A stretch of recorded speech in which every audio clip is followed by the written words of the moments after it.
Democracy, War, and the Myth of the Neutral State by Luigi Bassani and Carlo Lottieri. An audio Mises Daily narrated by Keith Hawker. This is a selection from The Problem of Security, Historicity of the State, and European Realism, found in the collection of The Myth of National Defense, edited by Hans Hermann Hoppe.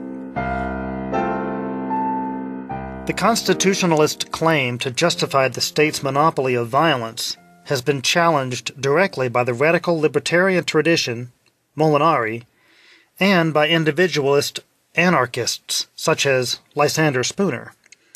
However, an important role in bringing the modern state into perspective has also been played by European political realism and, in particular, by Carl Schmitt and the Italian elitist scholars Gaetano Mosca and Vilfredo Pareto. Schmitt's importance rests very much on his intuition that in every state there is first a political dimension and then a decision which cannot be obscured by the so-called impersonality of law and the super-individuality of orders.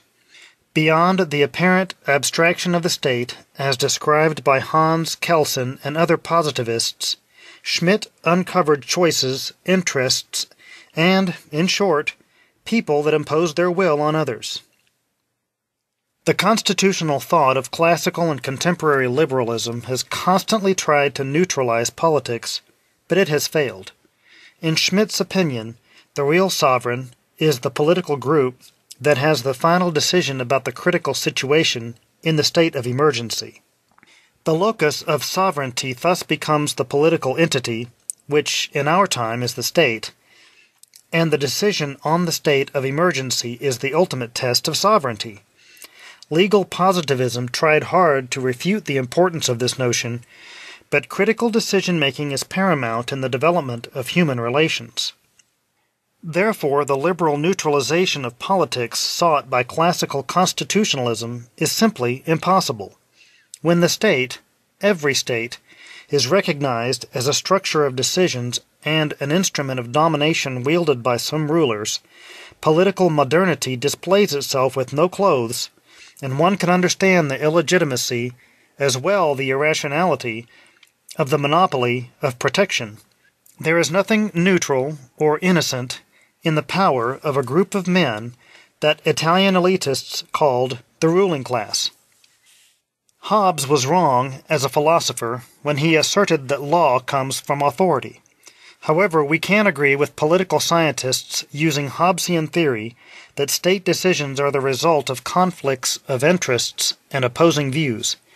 In statist societies, where the law is controlled by a monopolistic institution, it is force that dictates law. This is especially true in democratic countries, where social life is marked by the competition for the control of the political center, that is, the power to distribute resources, favors, and privileges. Schmitt's critique of the hypocrisy of liberal democracy is confirmed by the Italian elitists. The latter were convinced that in every political system there is a small group of men, an organized elite, dominating the large disorganized mass.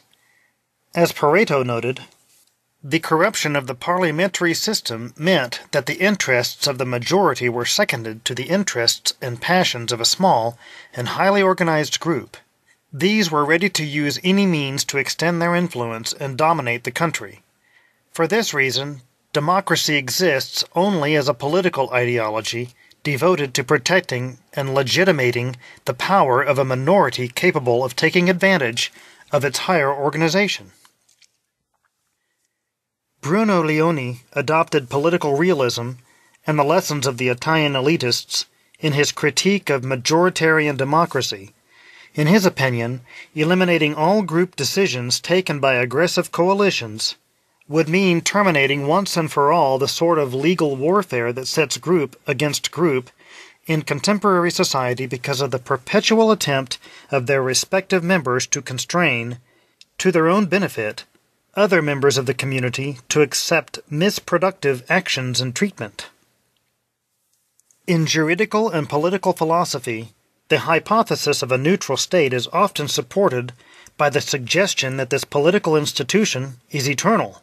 However, European political realism refuted this arbitrary identification between state and politics.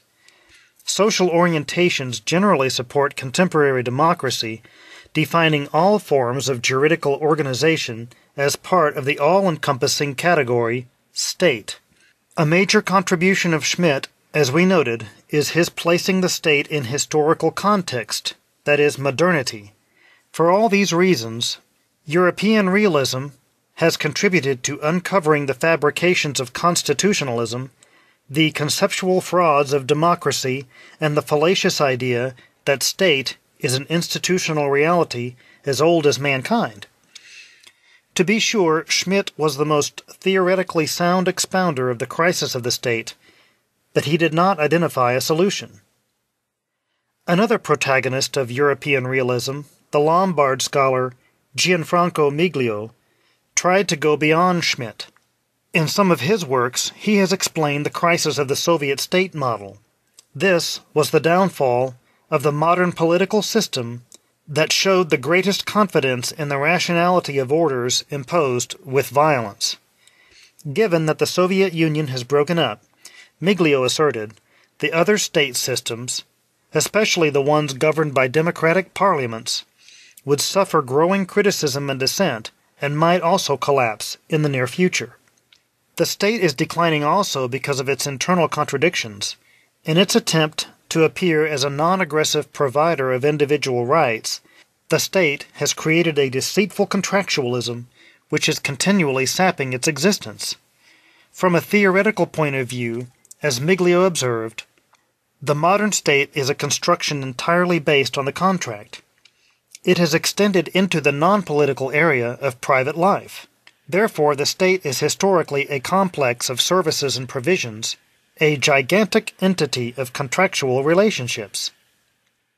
In fact, in spite of its ideological self-representation, the democratic state is an illustration of violence and monopoly unparalleled in human history. It exists because it is the only institution authorized to use force in a given territory. However, the notion of political obligation has lost vigor and consistency, while economy and communications are growing together with the rationality of free exchange, free markets, and free discussions. The Mises Institute hopes you have enjoyed this Audio Mises Daily. For a world of free market literature, media, and discussion, visit Mises.org.